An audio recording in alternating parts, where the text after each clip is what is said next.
어제부터 전국 곳곳에 많은 비가 내렸습니다. 휴일인 내일부터는 비 소식 없이 완연한 가을 날씨가 이어질 텐데요. 앞으로 무더위는 없겠지만 가을 태풍의 위험은 여전히 주의가 필요해 보입니다. 자세한 날씨 상황은 이마경 기상과학 전문기자와 함께 알아보겠습니다. 안녕하십니까? 네, 밤사이 전국 곳곳에 가을 호우가 쏟아졌습니다. 우선 좀 어디에 좀 비가 많이 내렸고 그리고 앞으로 비가 더 내리는 지역은 없는지 강수 상황부터 짚어주시죠.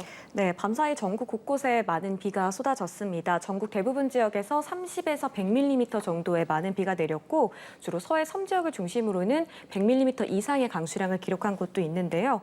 울릉도의 경우에는 누적 강수량이 174mm, 보령의 경우는 143mm를 기록을 했고 특히 이충남 보령의 경우에는 시간당 강수가 60mm에 달해서 정말 극한 호우가 쏟아지기도 했습니다. 오전에 이제 비구름대가 동쪽으로 빠져나가면서 곳곳에 내려졌던 호우특보도 모두 해제가 됐고요. 이 동해안 지역에 5에서 10mm의 비가 좀 더 산발적으로 이어질 걸로 보이고 내륙 곳곳에 이제 앞으로 5mm 안팎의 비가 조금 더 내릴 걸로 예상되고 있습니다. 이 강원 영동의 경우에는 내일 오전까지 5에서 30mm 정도의 비가 더 내릴 걸로 예보됐습니다. 네, 이번에 특히 극심한 가뭄에 시달린 강릉 지역에도 천근 같은 단비가 내렸잖아요. 가뭄 해결에도 좀 어느 정도 도움이 됐겠죠? 네, 됐습니다. 이 강릉 지역은 어제도 이제 단비가 내렸는데요. 어제 밤사이 이제 강수량이 70mm 정도로 그래도 가뭄 해갈에 도움이 되는 정도의 비가 좀 더 내렸습니다. 사실 이 강릉 지역은 지난 12일부터 비가 좀 시작이 됐었습니다. 강릉에 비가 내릴 때 호우주의보가 내려지기도 했었는데요. 10일부터 오늘까지 누적 강수량이 280mm 정도로 이 강릉 지역의 9월 평년 강수량이 220mm 정도인데 어쨌든 이를 웃도는 정도의 비가 좀 쏟아진 걸 확인을 할 수 있고요.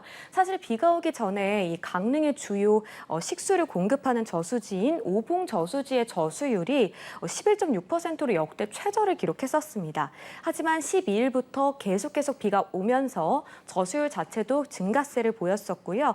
비가 내리면서 30%를 돌파를 했고 이제 오늘은 평창 도암댐의 방류를 시작을 하면서 오늘 오후 1시 기준으로 저수율이 40%를 넘어섰습니다.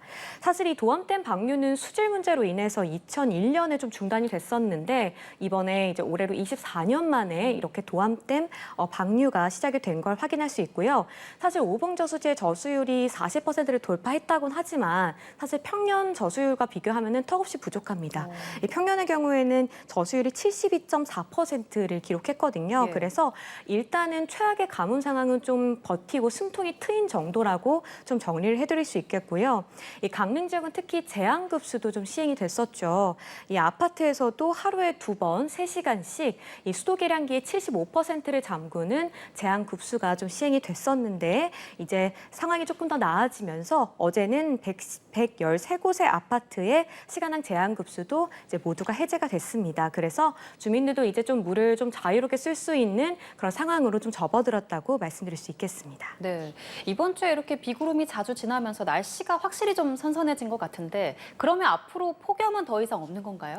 네, 이제 앞으로 우리가 뭔가 폭염으로 이렇게 불릴 만한 더위는 없을 걸로 보입니다. 비가 자주 내리면서 기온이 확연히 이제 떨어졌는데요. 낮 기온이 이제 전국적으로 25도 안팎을 보이면서 좀 이렇게 선선한 날씨가 이어지고 있고 특히 말씀하신 것처럼 정말 아침과 밤 공기는 정말 확연히 달라졌음이 좀 체감이 되고 있습니다. 이렇게 더위가 풀린 거는 이제 북쪽에서 찬 공기가 내려왔기 때문인데요.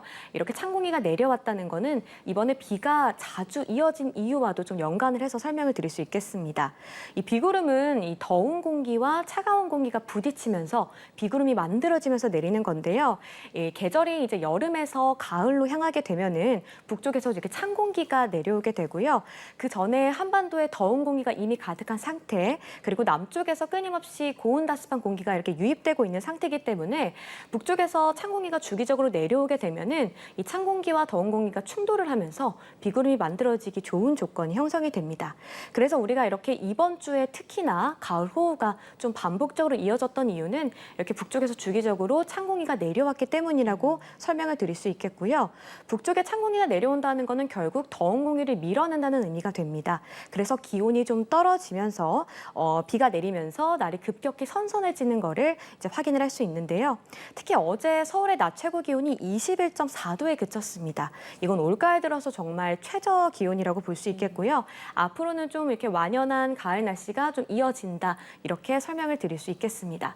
하지만 본격적으로 이 가을이 시작된다라는 거는 결국에는 큰 일교차에 좀 주의를 해야 되는 시점으로 접어든다고 말씀을 드릴 수 있겠어요. 네. 여름에는 아침에도 덥고 낮에도 덥고 밤에도 덥기 때문에 큰 기온 차이를 못 느끼지만 이렇게 가을에 접어들게 되면은 낮에는 그래도 햇볕에서 기온이 좀 오르면서 어느 정도 이렇게 기온이 좀 25도 안팎으로 오르는데 아침 저녁으로는 거의 15도 아래까지 쭉 떨어진단 말이에요. 네. 그러면 낮과 밤의 기온차가 10도에서 15도까지 크게 벌어집니다. 그래서 앞으로는 이제 건강 관리를 좀 잘 해주셔야 된다는 점을 좀 말씀드리고 싶고요.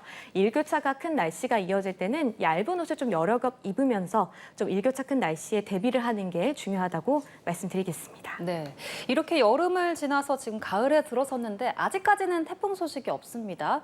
지금도 한반도 남쪽에 태풍 2개가 북상하고 있는데 이번에도 한반도에 영향은 없을 전망이라고요? 네, 어제까지만 해도요. 17호, 18호, 19호 태풍, 그러니까 태풍 3개가 한반도 남쪽에서 북상을 하고 있는 상황이었는데요.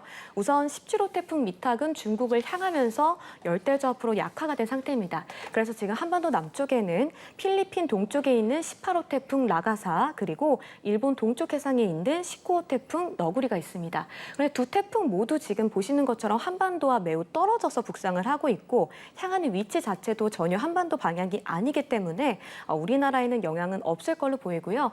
이렇게 태풍이 우리나라까지 올라오지 못하는 이유는 앞서 제가 설명드린 북쪽에 있는 찬 공기가 내려왔다는 점, 그래서 이 찬 공기가 태풍의 북상을 못하게끔 막고 있기 때문입니다. 그래서 이제 우리가 이제 여름이 지나고 좀 가을로 접어들었는 지금에도 아직도 한반도에 영향을 준 태풍이 단 한 개도 없습니다.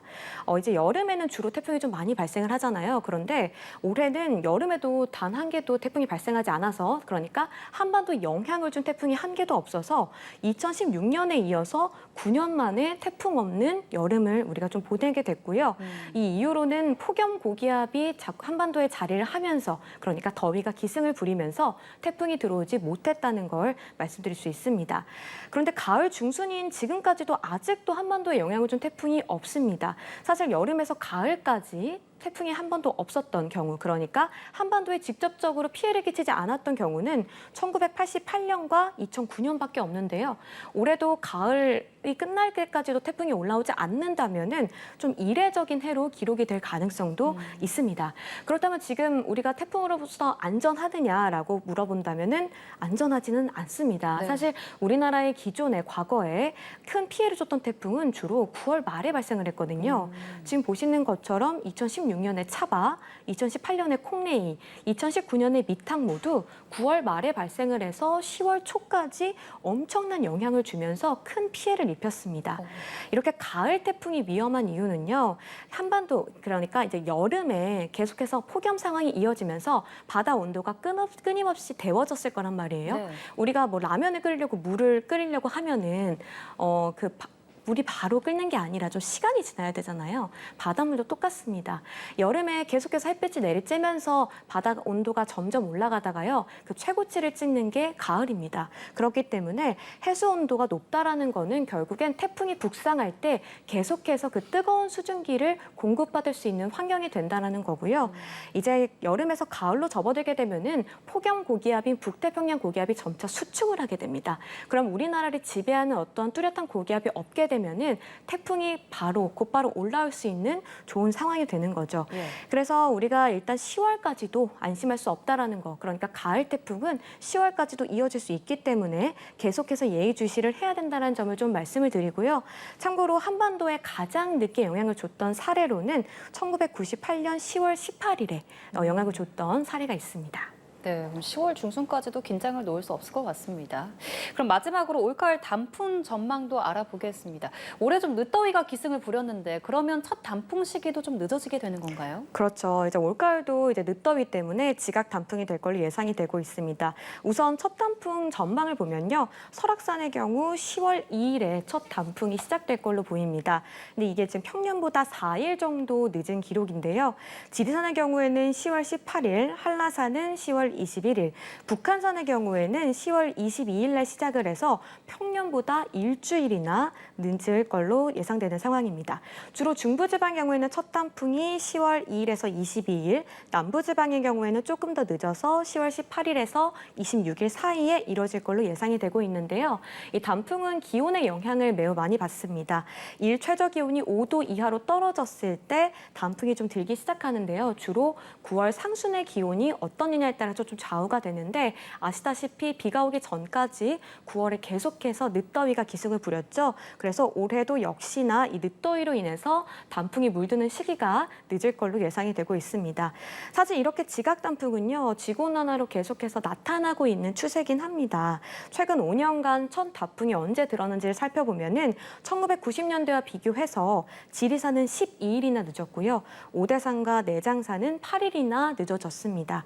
그래서 올해도 단풍은 조금 더 늦게 볼 수 있겠다라는 점을 좀 말씀드리겠고, 이렇게 첫 단풍이 시작한 지 약 2주 뒤에 절정에 이르게 되는데요. 이 상 정상에서부터 약 80%가 물드는 절정 시기는 중부의 경우 10월 중순부터, 남부의 경우는 10월 말부터 나타날 걸로 예상됩니다. 예, 알겠습니다.